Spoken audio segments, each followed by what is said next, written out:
Salud amigos, tripulantes de nuestra querida, contaminada y única nave espacial. La misma que, desde la última vez que nos vimos por estos medios, ha dado otra vuelta sobre su eje imaginario y, por supuesto, sigue generando acontecimientos en pleno desarrollo. Y los acontecimientos ahora están coherentes con lo que habíamos insinuado que podía ocurrir y vaya que ocurrió. Llega Trump a la Casa Blanca y parece que quiere demostrar que además de presidente es comandante en jefe o querrá pasar a la historia, desde luego, como todo el que llega ahí. Está en su derecho, ¿no? El problema es dónde terminan nuestros derechos y dónde comienza el de los demás. Está poniendo otra vez, en términos muy parecidos a lo de la Guerra Fría, las relaciones entre el este y el oeste, por decirlo al viejo estilo, ¿no?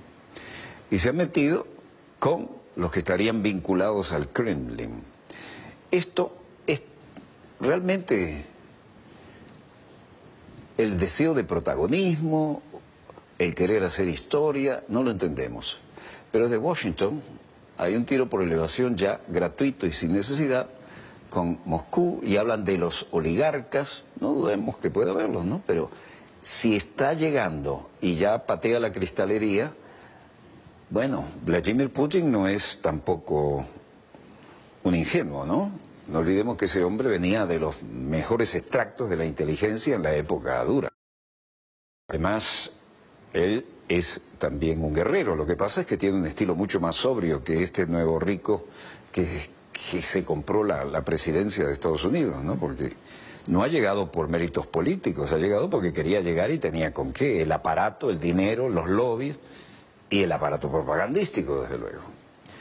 Bueno, el hecho es que los acontecimientos en pleno desarrollo no nos dan demasiados motivos para optimismo y ya recién en las primeras de cambio, ¿no?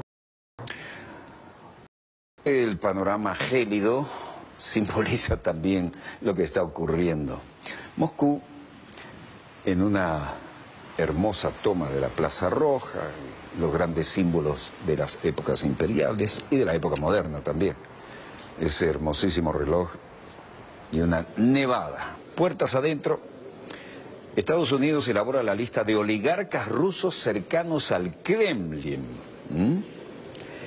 El Departamento del Tesoro de Estados Unidos designó importantes empresarios rusos, entre ellos los presidentes ejecutivos de los dos grandes bancos, hasta magnates de la minería y al jefe de la gasífera estatal Gazprom, para integrar una lista de oligarcas cercanos al Kremlin. La lista de 210 personas, incluidos 96 oligarcas, entre comillas, citado textual, con fortunas de $1.000 millones o más, fue redactada como parte de un paquete de sanciones promulgado como ley en agosto del año pasado. Y la Casa Blanca dijo, no obstante, que no impondría de inmediato nuevas sanciones contra Rusia. El documento indica que no es un listado de sanciones y que de ninguna manera debería ser interpretado como que las personas incluidas probablemente serían sancionadas, pero no está claro qué implica en la práctica y marca un precedente que podría dar pasos restrictivos contra muchos rusos acaudalados.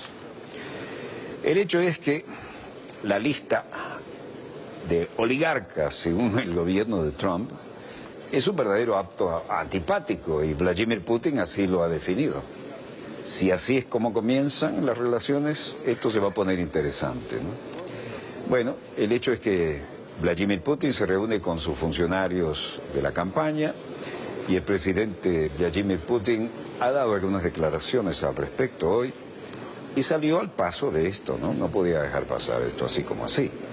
Lo cierto es que esto enrarece innecesariamente el clima y plantea exactamente lo que teníamos con la personalidad abrasiva del señor Trump.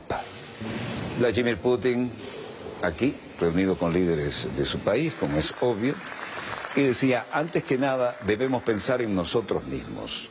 Tenemos que tratar con nuestra economía, nuestra agricultura, necesitamos apoyo a nuestras exportaciones, hay que tener en cuenta el cuidado de la salud, la educación y al final, sí, por supuesto, necesitamos para aumentar nuestra capacidad de defensa Y luego habrá un entendimiento de que no tiene sentido hacer ningún tipo de listas amenazándonos o tratando de detener nuestro desarrollo. El primer ministro ruso dice que el informe de los Estados Unidos para él es igual a zero, es decir, no vale nada. El primer ministro Dmitry Medvedev y el ministro belga Charles Michel también se reunieron en conferencia y el resultado hasta ahora, en la impresionante arquitectura moderna esto, ¿no? Un poco deshumanizada, pero no deja de ser impresionante. Bueno, el hecho es que aquí hay una relación este-oeste que se enrarece desde que llegó el señor Trump a la Casa Blanca. Y el general Invierno está presente, ¿no? Porque como estamos viendo, la nieve y las temperaturas en Rusia en esta época no son nada agradables, ¿no? Hay una lista de oligarcas del Kremlin, la lista de 210 personas, incluidos 96 oligarcas con fortuna de más de $1.000 millones, 1.000 o más, y fue redactada como parte de un paquete de sanciones promulgado como ley en agosto del año pasado. La Casa Blanca dijo, no obstante, que no impondría de inmediato nuevas sanciones contra Rusia. Y el documento indica que no es un listado de sanciones y que de ninguna manera, entrecomillado, debería ser interpretado como que las personas incluidas probablemente serían sancionadas. Pero no está claro qué implica en la práctica y marca un precedente malo que podría dar paso a restricciones con muchos rusos acaudalados. Vladimir Putin dijo, antes que nada, debemos pensar en nosotros mismos. Tenemos que tratar con nuestra economía, nuestra agricultura. Necesitamos apoyar nuestras exportaciones, el cuidado de nuestra salud, nuestra educación y al final, sí, por supuesto, necesitamos aumentar nuestra capacidad de defensa. Luego habrá un entendimiento de que no tiene sentido hacer ningún tipo de listas amenazándonos o deteniendo nuestro desarrollo. No va a servir de mucho que intenten eso. Y acá está con los pesos pesados del área, ¿no? Y a una pregunta, dice Putin, detrás de cada una de esas personas, detrás de cada una de esas estructuras, hay ciudadanos comunes de nuestro país, las fuerzas laborales, ramas enteras de la producción, de hecho todos nosotros, y los 146 millones que hemos sido incluidos en una lista. Мы будем это делать или не будем? В чем смысл таких действий, я не понимаю. Но это, безусловно, недружественно. ¿Cuál es el sentido de estas acciones? No lo entiendo, pero es por supuesto un acto antipático y esto complica la ya difícil situación de las relaciones ruso-estadounidenses y por supuesto daña las relaciones internacionales en todo su conjunto. A otra pregunta, dijo.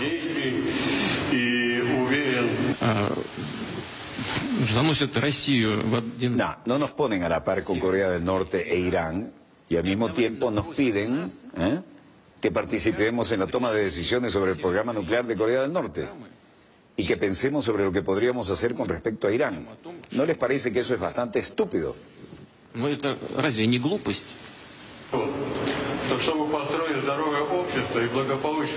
A otra pregunta, vuelve y dice, es una total estupidez reducir nuestras relaciones a cero.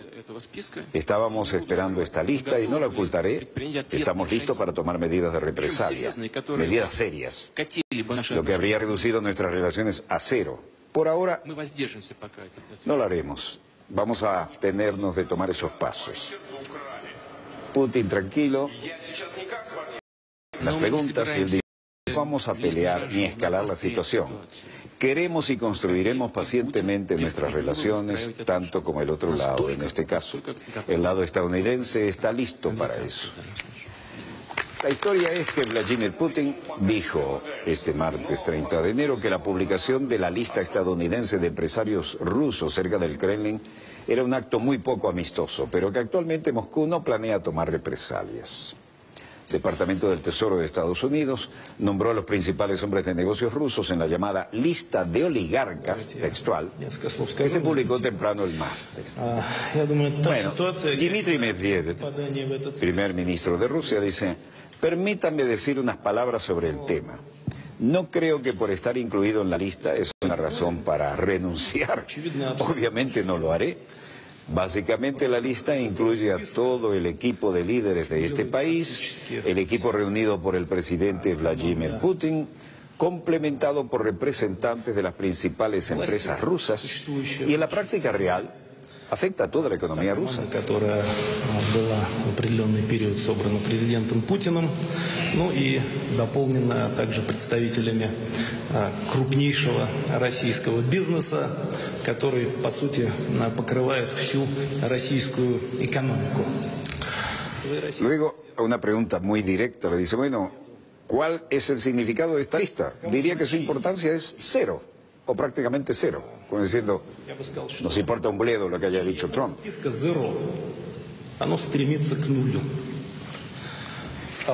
Y luego, Dmitry Medvedev, respondiendo a otra, decía, creo que la importancia de este tipo de listas en lo que respecta a la parte oficial, en lo que respecta a los funcionarios, reitero, su importancia es nula o casi nula.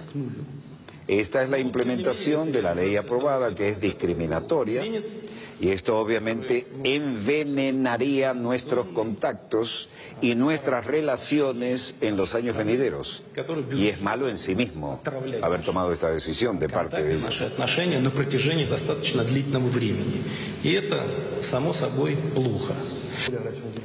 Luego entra en escena otra reunión con el primer ministro belga Charles Michel.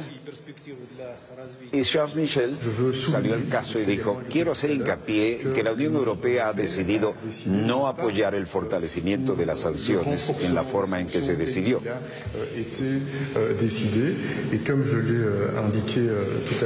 Como dije en mis comentarios de apertura, creo que es extremadamente importante tener en cuenta la existencia de diferentes puntos de vista sobre el tema. En suma, el primer ministro ruso Dmitry Medvedev quien fue uno de los funcionarios incluidos en el informe de Estados Unidos sobre personas cercanas al Kremlin, dijo que el documento significaba cero, y es la cadena de mando.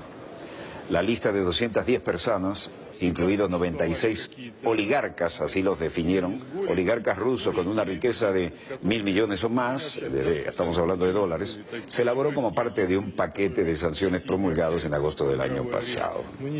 Los líderes de la campaña de Putin, lista de Estados Unidos no tiene sentido, el periodista Pavel Gusev, representante de Putin durante la campaña electoral, dijo, siempre ha habido algunos o algunas personas con las que no nos comunicamos bien.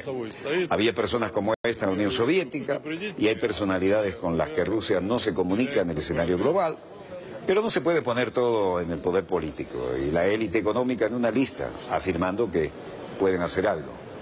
La cosa le quitó presión a esto, ¿no? Y luego Pavel Gusev dice, un solo disparo de advertencia. Usted sabe cuando un vigilante se mantiene en guardia. Primero dispara al aire para dar una advertencia y luego dispara a matar. El representante de Putin durante la campaña electoral, Yuri Shukov, también declaraba, todo el mundo solía decir que viviríamos mal, que no tendríamos suficiente comida, que no habría suficientes bienes, pero hemos vivido en estas condiciones durante varios años.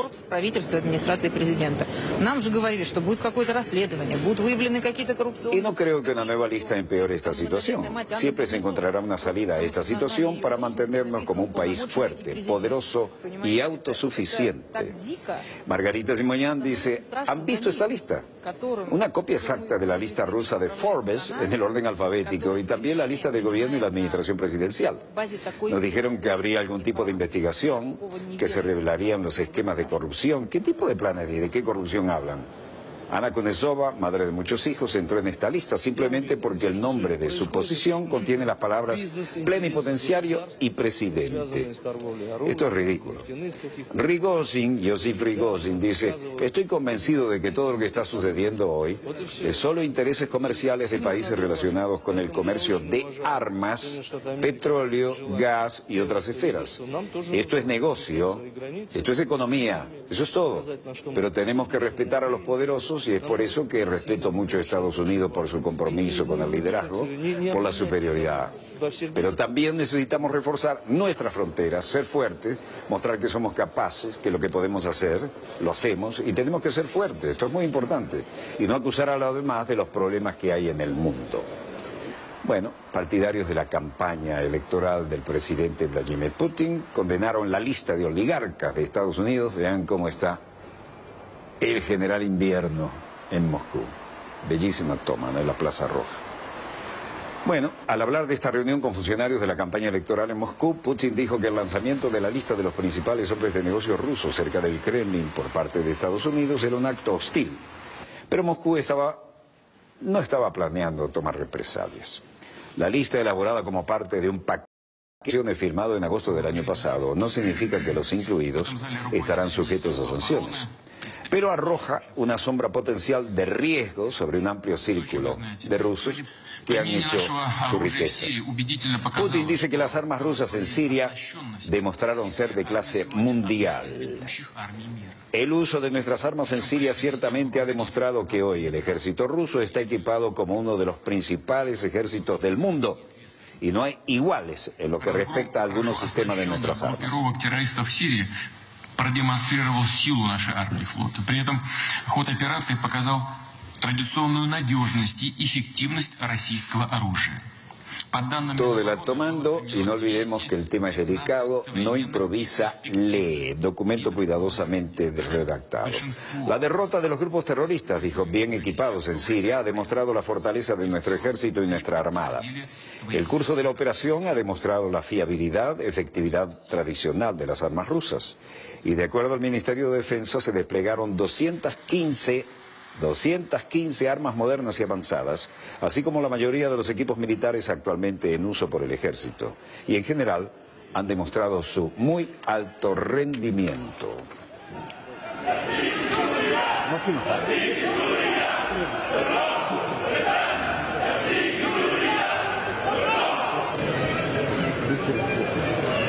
Bueno, estamos con Lavrov y de Mistura, que sostienen la conferencia sobre Siria en Sochi. Participantes que dicen que estamos listos para el sacrificio de nuestras almas y de nuestra sangre para la Siria. Al entrar en el salón de conferencias, participantes sosteniendo la bandera oficial de Siria, ministro de Relaciones Exteriores de Rusia, Sergei Lavrov, y el enviado especial de la ONU, Stefan de Mistura, en el salón de esta muy importante conferencia. Una conferencia de paz de Siria en Rusia tuvo un comienzo difícil este martes después de que algunos delegados opuestos al presidente Bashar al-Assad se negaron a abandonar el aeropuerto al llegar y el canciller ruso fue objeto de abucheos hostiles. Pero un golpe a Moscú, que se ha lanzado como intermediario de paz en Oriente Medio, y el evento ha sido boicoteado por la dirección de la oposición siria, mientras que poderes como Estados Unidos, Gran Bretaña y Francia no están allí por lo que dicen, es la negativa del gobierno sirio a comprometerse adecuadamente. El ministro de Relaciones Exteriores de Rusia, Sergei Lavrov, ayudó a abrir la conferencia y leer una declaración del presidente Vladimir Putin, en la que dijo son las condiciones maduras para que Siria se convierta, deje atrás una página trágica en su historia, si es que pueden evitarlo. La oposición siria boicotea a Sochi en protesta por la renuncia de promesas de Rusia. Jefe de la delegación de la oposición siria, Ahmed Loma, diciendo: la delegación de la oposición siria participó en la conferencia de Sochi desde Ankara con la esperanza de impulsar el proceso de paz y lograr una transición política seria que lleve a Siria de la tiranía a la democracia, que logre la libertad y la dignidad de un país pacífico, que ninguna de las promesas se ha cumplido, ni el brutal bombardeo se detuvo, ni las banderas y los eslogans del régimen sirio fueron retirados de las pancartas de la conferencia. Y vemos la falta de modales diplomáticos del país anfitrión. Nos quedamos en el aeropuerto negándonos a hacerlo, el ingreso al país, bajo las banderas y pancartas del régimen, por lo que la delegación decidió no participar y boicotear la conferencia de Sochi y regresar a Ankara, mientras que de la delegación turca permanecerá en Sochi llevando nuestras demandas y tratando de alcanzarlas. La Conferencia Internacional para la Paz del Pueblo de Siria, ¿no?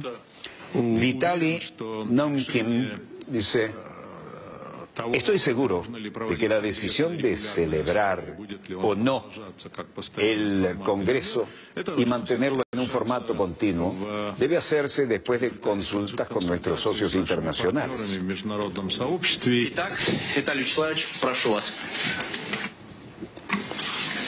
Y luego dijo, creo que el hecho de que los representantes de Turquía como país garante estén presentes en el Congreso y que el enviado especial de la ONU esté presente, nos dice que el evento no puede empañar el Congreso. Es un momento que refleja la división de posiciones, pero no sucedió nada que podamos considerar horrible. Nadie está peleando contra nadie, nadie está matando a nadie. Estos fueron momentos de trabajo de tipo estándar. Ничего страшного не произошло. Никто ни с кем не сражается, никто никого не убивает. Знаете, есть нормальные рабочие моменты, которые есть, El jefe de la delegación de la oposición siria en la conferencia auspiciada por Rusia este martes 30 de enero dijo que su grupo estaba boicoteando la reunión debido a promesas incumplidas de poner fin al bombardeo de civiles y sacar emblemas del Estado sirio de las instalaciones. Ahmed Tomah también declaraba en un comunicado recibido en su grupo había decidido regresar a Turquía como protesta. Bueno, el proceso de paz para Siria debe ocurrir en Ginebra y no en Sochi, dice Le Drian de Francia. D'une solution sous l'égide des Nations Unies qui doit se passer à Genève et la France a... El ministro de Relaciones Exteriores de Francia, Yves Le Drian, dice esta crisis se resolverá con medidas urgentes bajo los auspicios de la ONU en Ginebra. Es el objetivo inmediato de Francia. No están sucediendo en Sochi. Debe suceder en Ginebra. El canciller francés dijo que este proceso de paz debe tener lugar bajo los auspicios de la ONU y no a través de Rusia en el balneario de Sochi, en el Mar Negro, donde el Congreso sirio comenzó más temprano ese día. Y Hossein Haber-Nazari, alto representante de Irán en las conversaciones de Siria con los reporteros, decía: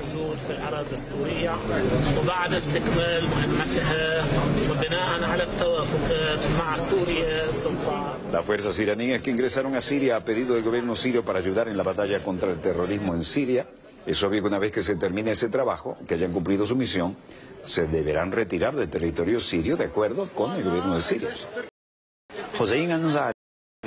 Hossein Haber-Nazari, alto representante de Irán en las conversaciones de Siria, hablando al margen de la conferencia de paz siria en el balneario ruso de Sochi. Así lo dijo a los periodistas. Mientras tanto, el convoy militar turco llega a Siria, tanques turcos pasando por las calles y un hombre que grita Allahu Akbar, Dios es grande. El video publicado en línea el lunes 22 de enero parece mostrar la llegada de tanques y blindados turcos a Atarib, una ciudad al suroeste de la ciudad rebelde de Afrin en el norte de Siria. El canal de medios rebeldes que subió el material, las imágenes fueron filmadas el lunes alrededor de las 10:30 de la noche, hora local. Turquía lanzó su ofensiva aérea y terrestre contra la milicia kurda del YPG en la región de Afrin, al norte de Siria, hace 11 días, aumentando las tensiones entre Ankara y Estados Unidos, que ha apoyado al YPG en otras partes de Siria en la lucha contra el Estado Islámico. Y el presidente Tayyip Erdogan dijo la semana pasada que Turquía podría llevar a cabo operaciones hacia el este, dentro de Siria, hasta Irak, para despejar al YPG de su frontera. Funcionarios kurdos sirios se han comprometido a enfrentar cualquier ataque turco más amplio con una respuesta apropiada. Tomas lejanas de la zona de frontera y se ven al fondo columnas de humo donde han caído proyectiles importantes. Ejército turco continúa bombardeando la milicia kurda siria en las afueras de Afrin. Y Tayyip Erdogan se presenta en el Parlamento.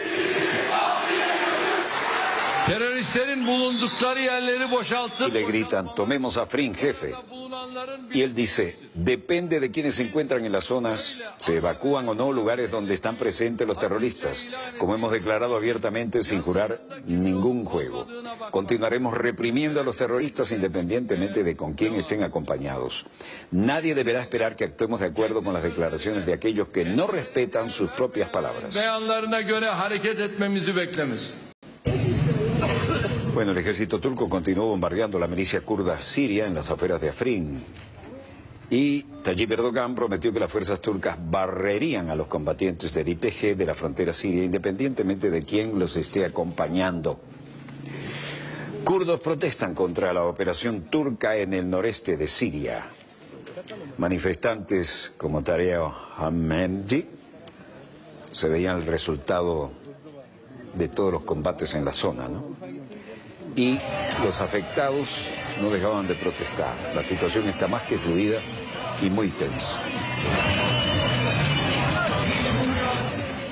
Manifestantes pro de las fuerzas de defensa kurdas, manifestantes sosteniendo un letrero en árabe que dice: para Afrin todo es olivo, es un combatiente. Todo olivo para nosotros es un combatiente.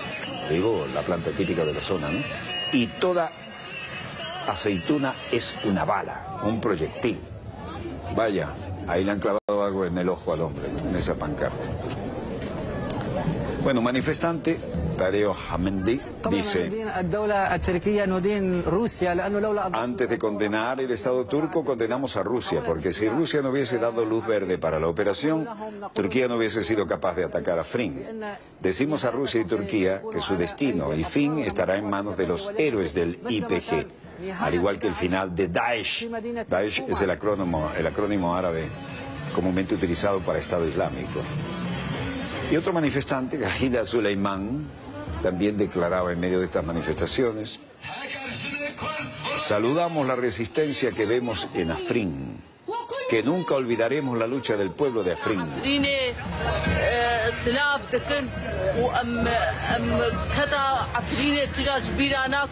Estamos con ellos y no vamos a dejar de lado a Afrin. Este suelo pertenece a nuestros padres y a nuestros abuelos. Siguen los manifestantes con banderas y letreros en árabe: levántate y defiende a Afrin.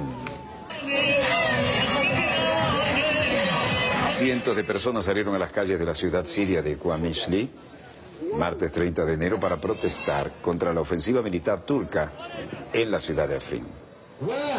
La ofensiva aérea y terrestre de Turquía, ahora en su 11º día, apunta a los combatientes kurdos, apoyados por los Estados Unidos, en la ciudad del noreste de Siria. Ha abierto un nuevo frente en la guerra civil multirracial de Siria.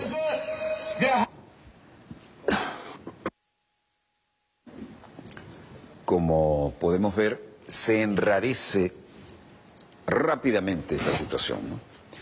Los kurdos siempre han sido guerreros importantes, pero también son guerreros que a veces, con ese deseo de estar en acción y en protagonismo, caen a babor o estribor según quien ponga más dinero y más apoyo logístico, ¿no? Es una situación muy comprometida.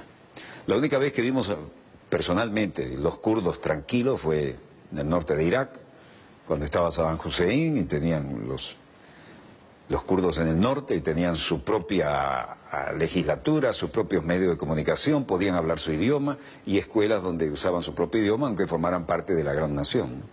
Claro, hay un plan maestro, no hay duda, de cambiarle el mapa geopolítico al Medio Oriente. Y eso solamente podrá ir en los intereses, tal vez, de Israel, que teniendo todo el potencial que tiene, está rodeada de regímenes que no eran precisamente afines, ¿no? Pero desde luego, entre los lobbies más poderosos que hay en Estados Unidos está el del aparato tecnológico militar industrial, y el lobby petrolero y el lobby pro-israelí, por citar algunos, ¿no? Bueno, no veo en los monitores de satélite nada que mejore lo que les hemos mostrado. Volvemos de inmediato con más acontecimientos en pleno desarrollo y no se muevan porque el segundo bloque está sumamente interesante, lo hemos modificado a última hora, vengo de hacerlo, hablo en primera persona, pero el equipo está fajado en eso. Ya volvemos.